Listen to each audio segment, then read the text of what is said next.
না না, তোমরা এখনো ঘুমাওনি? তোমার রাজকীয় মেহমানের সাথে ডিনার হলো? এমন করে কথা বলছো কেন? তোমার এই রাজকীয় মেহমান থাকলে তুমি আমাদের থেকে খেয়ালই রাখো না। এদিকে আমার কালকে জরুরি পড়াটা তৈরি হয়নি। কেন? তোমার টিচার তোমাদেরকে পড়িয়ে যায়নি? বলেছিল অনেক ভালো বোঝাতে পারেন না। তুমি ধরে না দিলে আমার কবে ভালো মতো পড়া হয়?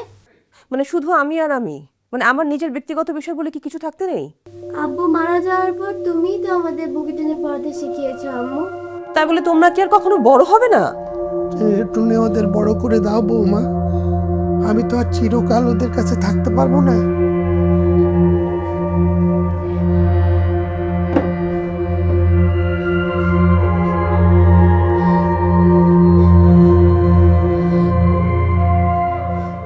তোমার বাবা বলে গেলেন এ বসে ওরকম একা একা লাগে।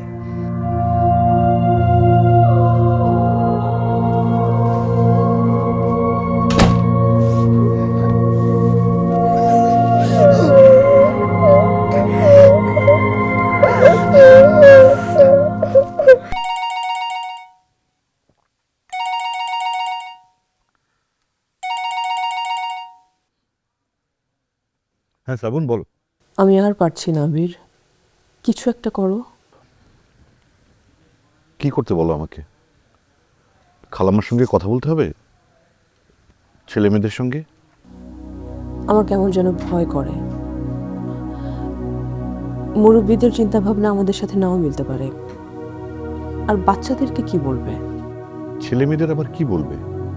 ওদের নিয়েই তো আমরা। আমার এক বান্ধবীর বিয়ে হলো, ডিভোর্সি, প্রেম করেই বিয়ে হয়েছে। সব ঠিকঠাক ছিল, হঠাৎ জানতে পারলাম যে ওকে বলা হয়েছে ওর সন্তানকে আগের স্বামীর ঘরে রেখে আসতে। শেষ পর্যন্ত ওকে এটাও মানতে হলো। শোনো, বিপরীত স্রোত যাই হোক, আমি আছি তোমার সাথে।